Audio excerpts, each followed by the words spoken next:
అందరికీ నమస్తే. ఆంధ్రప్రభకు స్వాగతం. నేను మీ సంతోషి. కేసీఆర్ వర్సెస్ రేవంత్ రెడ్డి దీని గురించి మనతో పాటు మాట్లాడడానికి సీనియర్ జర్నలిస్ట్ అయినటువంటి రవి గారు మనతో పాటు ఉన్నారు. నమస్తే సార్. నమస్తే అండి. సార్, చాలా రోజులుగా ఫామ్ హౌస్లో ఉన్న కేసీఆర్ గారు సడన్గా ఇలా బయటికి రావడానికి గల కారణం ఏంటి? అలాగే రేవంత్ రెడ్డి మీద సవాళ్ళు విసరడం గల కారణం ఏంటి? రాజకీయాల్లో ఎప్పుడైనా ఏదైనా జరగచ్చండి. అయితే దానికి సరైన సమయం రావాలి. ఆ సమయం కోసం కేసీఆర్ గత కొన్నాళ్ళ నుంచి వెయిట్ చేస్తున్నారు. అంటే సరైన సమయం ఎప్పుడు వస్తుంది? ఎందుకంటే సమయం వచ్చినప్పుడే మనకు ఒక సామెత ఉంది కదా, ఇనుము కూడా బాగా కాల్చిన తర్వాతే వంగుతుంది. సో కాలే వరకు వెయిట్ చేయాలి, అది వంగే వరకు వెయిట్ చేయాలి. సో అలాంటి సమయం అనుకోకుండా కేసీఆర్కి ఒక అదృష్టంగా దొరికిందండి. కట్ చేస్తే ఒక 3 రోజుల క్రితం తెలంగాణ కాంగ్రెస్ వాళ్ళ ట్విట్టర్ అకౌంట్లో ఒక పోల్ పెట్టింది. ఆ పోల్ ఏంటంటే ఫామ్ హౌస్ పాలన బాగుందా, ఈ పాలన బాగుందా అని పెడితే 70% మంది తెలంగాణ ఎవరైతే ఓట్లు వేశారో వాళ్ళలో 70% మంది ఫామ్ హౌస్ పాలన బాగుంది అని చెప్పారు. అంటే ఇది ప్రజల్లో ఉన్న వ్యతిరేకత ఈ విధంగా వచ్చింది అని, అంటే వాళ్ళు ఏదో చేద్దాం ట్రై చేశా, అది వాళ్ళకి రివర్స్ అయింది. అలా వస్తే ఎక్స్పెక్ట్ చేయాలి వాళ్ళు కూడా. అలా వస్తే ఎక్స్పెక్ట్ చేస్తే అది కొంచెం పెరుగుతున్నప్పుడే వాళ్ళు దాని మళ్ళీ తీసేయాలి. కానీ వాళ్ళు సరిగా పట్టించుకోకపోవడం వల్ల అది ఇప్పుడు బీఆర్ఎస్కి బూస్ట్ అయింది. అంటే ప్రజల్లో ఒక రకమైన నైరాశ్యం ఉంది, ఒక గ్యాప్ వచ్చింది. ప్రస్తుతం ఉన్న ప్రభుత్వం మీద చాలామంది ఆసక్తితో లేరు, ప్లస్ అసంతృప్తిగా ఉన్నారన్న విషయాన్ని బీఆర్ఎస్ అధినేత కేసీఆర్ గారు కనిపెట్టారు. కనిపెట్టి ఈ సందర్భంలోనే బయటికి రావాలి, ఈ సందర్భంలోనే వచ్చి ఇప్పుడు మన స్టేట్మెంట్ ఇస్తే జనాలకి కరెక్ట్ అవుతుంది అన్న విషయాన్ని కనిపెట్టాడు.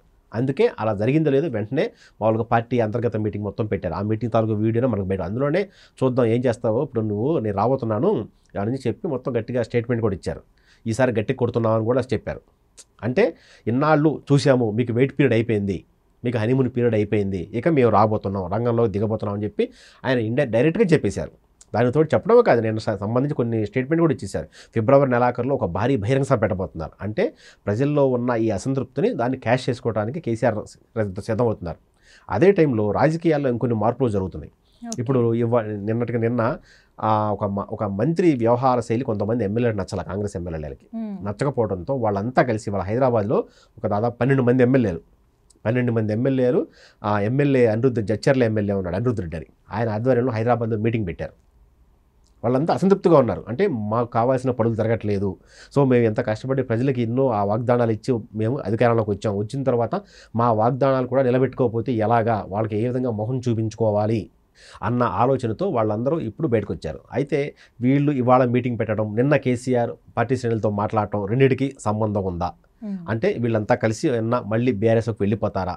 ఒకవేళ బీఆర్ఎస్ వెళ్ళిపోతే ప్రస్తుతం ఉన్న పరిస్థితుల్లో ఏంటి అంటే, గత ఎన్నికల్లో కాంగ్రెస్ పార్టీకి 60 చిల్లర ఎంతో వచ్చినాయండి. మామూలుగా మనకి మ్యాజిక్ ఫిగర్ 60 చిల్లర వచ్చింది. వాటికి ఎంఐఎం ప్లస్ కొంతమంది ఎమ్మెల్యేలు కాంగ్రెస్కి వెళ్ళిపోయారు. వాళ్ళతో కలుపుకుంటే ప్రస్తుతం వాళ్ళకి సంఖ్యాబలం ఉంది. అయితే రాజకీయాల్లో ఎప్పుడైనా ఏదైనా జరగచ్చు. కరెక్ట్గా 15 మంది 20 మంది ఒక్కసారిగా బీఆర్ఎస్లోకి వచ్చేస్తే మొత్తం ప్రభుత్వం పడిపోతుంది.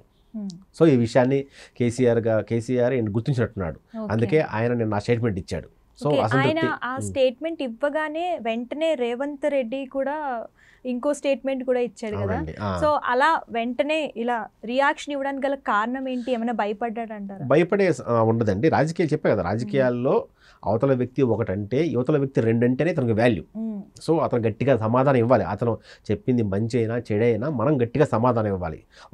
ఒక పార్టీ అధినేతగా, ఒక ప్రభుత్వ అధినేతగా ఆయన వేసిన విమర్శలకి ఈయన వెంటనే కౌంటర్ ఇవ్వకపోతే ఓకే వీళ్ళు భయపడ్డారేమో అన్న ఫీలింగ్ జనాల్లో ప్లస్ పార్టీ కార్యకర్తలు వస్తుంది. సో పార్టీ కార్యకర్తలు ఎప్పుడు డిలా పడకూడదు, ఎందుకంటే ఏ పార్టీకైనా వాళ్ళే బలం. సో అలాంటి వాళ్ళని దృష్టిలో పెట్టాలన్నా, దానికి కౌంటర్ ఇవ్వాలన్నా కానీ వెంటనే రేవంత్ రెడ్డి స్టేట్మెంట్ కూడా ఇచ్చారు. సో చూద్దాం రండి, ఏమేం చేస్తారో చూద్దాం రండి, మీరు దేనికైనా రెడీగా ఉన్నాను ఆయన కూడా స్టేట్మెంట్ ఇచ్చారు.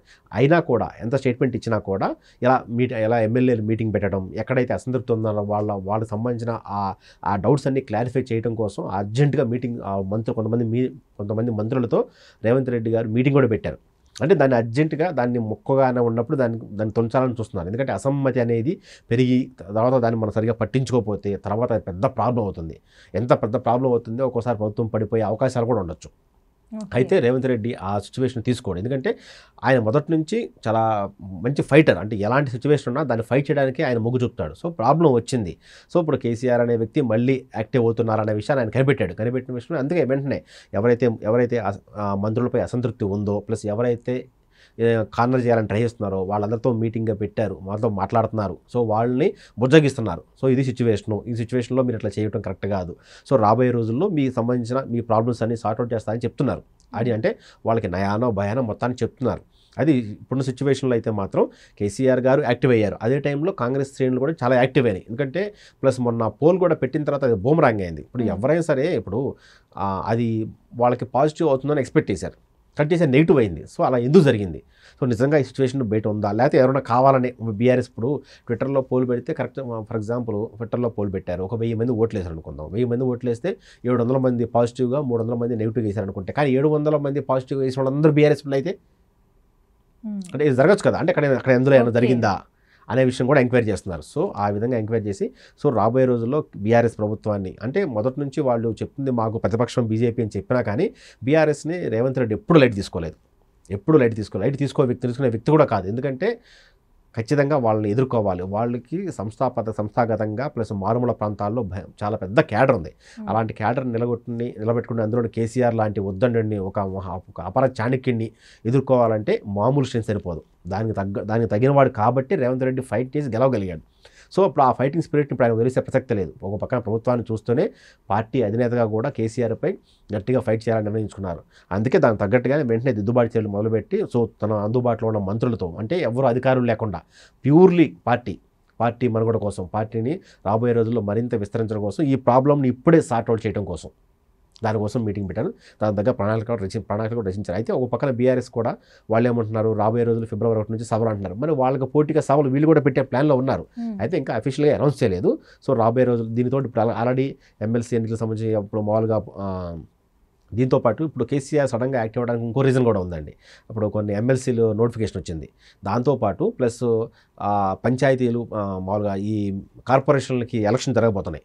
సో ఇంకో 2 నెలల్లో ఎలక్షన్స్ ఉంటాయి. దానికి సంబంధించిన విధి విధానాలు, దానికి సంబంధించిన అభ్యర్థులు, అంటే ఆ ఎన్నికల్లో కూడా బీఆర్ఎస్కి డిపాజిట్లు కూడా రాకుండా మ్యాక్సిమం అన్ని కార్పొరేషన్లు, అన్ని మున్సిపాలిటీలు కైవసం చేసుకోవాలనే ప్లాన్లో కాంగ్రెస్ సర్కార్ ఉంది. అందుకోసమే సో వాళ్ళు యాక్టివేట్ అయ్యారు కాబట్టి తొందరగా వీళ్ళు కూడా యాక్టివేట్ అయ్యి వాళ్ళకి రాకుండా వీళ్ళే మొత్తం అధికారాన్ని హస్తగతం చేసుకోవాలని ప్లాన్ చేస్తున్నారు.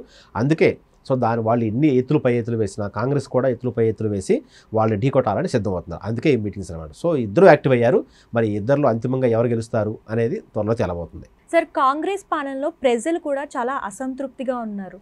అంటే కరెంటు కోతలు కానివ్వండి, నీటి సమస్యలు కానివ్వండి, రైతు బంధు కానివ్వండి, వీటి గురించి ఏమైతే హామీలు ఇచ్చాయో అవి ఏమీ కూడా అమలు చేయలేదు. అంటే సంవత్సరం దాటింది పాలనలోకి వచ్చి, అయినా కూడా ఇవన్నీ అమలు చేయకపోవడానికి గల కారణం ఏంటి? అంటే వీటికి ప్రస్తుతం కొన్ని ఇంప్లిమెంటేషన్స్ ప్రాబ్లమ్స్ ఉన్నాయండి. ఇప్పుడు మనకి మహిళలకి బడ్జెట్ని అది ఇంప్లిమెంట్ చేసేసారు. సో రైతు భరోసా అవి కూడా ఇస్తున్నారు. అయితే అంటే అందరికీ సకాలంలో రావటం లేదని, కొంతమందికి రావటం లేదని, రైతు బంధు అని ఇంతకుముందు ఎన్ని ఎకరాలున్నా ఇచ్చారు, ఇప్పుడు అయితే 5 ఎకరాల లోపు పరిమితి చేశారు. సో అదేవిధంగా కొన్ని రూల్స్ అండ్ రెగ్యులేషన్స్ మారుస్తున్నారు. అయితే వీటి వల్ల కొంచెం అసంతృప్తి ఉంది. అసంతృప్తిని కూడా తగ్గించి వాటికి సంబంధించిన వేరే ఆల్టర్నేటివ్స్ ద్వారా ప్రతి ఒక్కరికి సంక్షేమ పథకాలు అందివ్వాలని కాంగ్రెస్ ప్రభుత్వం ప్లాన్ చేస్తుంది. అంటే బీఆర్ఎస్ వాళ్ళు ఏమంటున్నారంటే దీన్ని లక్ష్యంగా పెట్టుకుని హామీలన్నీ 6 హామీలు ఇచ్చారు. 6 హామీలు ఒక్క బస్సు మినహా ఏది అమలు అవ్వలేదు అనే విధానాన్ని ప్రజల్లో తీసుకెళ్దాం అనుకుంటున్నారు. సో వీళ్ళు ఏమంటున్నారంటే అలాంటి అన్ని హామీ అని అయితే ఇంకా 2-3 రావాల్సింది, అవి కూడా చేస్తాము, అవి కూడా కంప్లీట్ చేసిన తర్వాతే మేము ప్రజల దగ్గరికి వెళ్తాము. అది కూడా ఎందుకంటే ఈ అసంతృప్తి అనేది ప్రజల్లో లేదు, బీఆర్ఎస్ వాళ్ళకే వచ్చింది, వాళ్ళకే ఇబ్బందులు తప్ప జనాల్లో లేవు అని చెప్తున్నారు. అది దాని తగ్గట్టుగా అది రాబోయే రోజుల్లో వాటిని కూడా సార్ట్అవుట్ చేసుకుని ప్రజల్లోకి వెళ్ళి ఈ రాబోయే ఎన్నికలకు సంబంధించి అన్ని ప్రిపేర్గా ఉంటుందామని, రాబోయే రోజుల్లో కూడా ఈ ఎన్నికలు జరగబోతున్న అన్ని నగర పంచాయతీలు కానీ మున్సిపాలిటీలో కానీ అన్నింటిలోనూ కాంగ్రెస్ జెండా ఎగరవేయాలని ప్లాన్ చేస్తున్నారండి. ఓకే. సో అయితే 2 పార్టీలు అలర్ట్ అయ్యాయి. సో థ్యాంక్ యూ సార్, మంచి ఇన్ఫర్మేషన్ ఇచ్చారు. Thank you.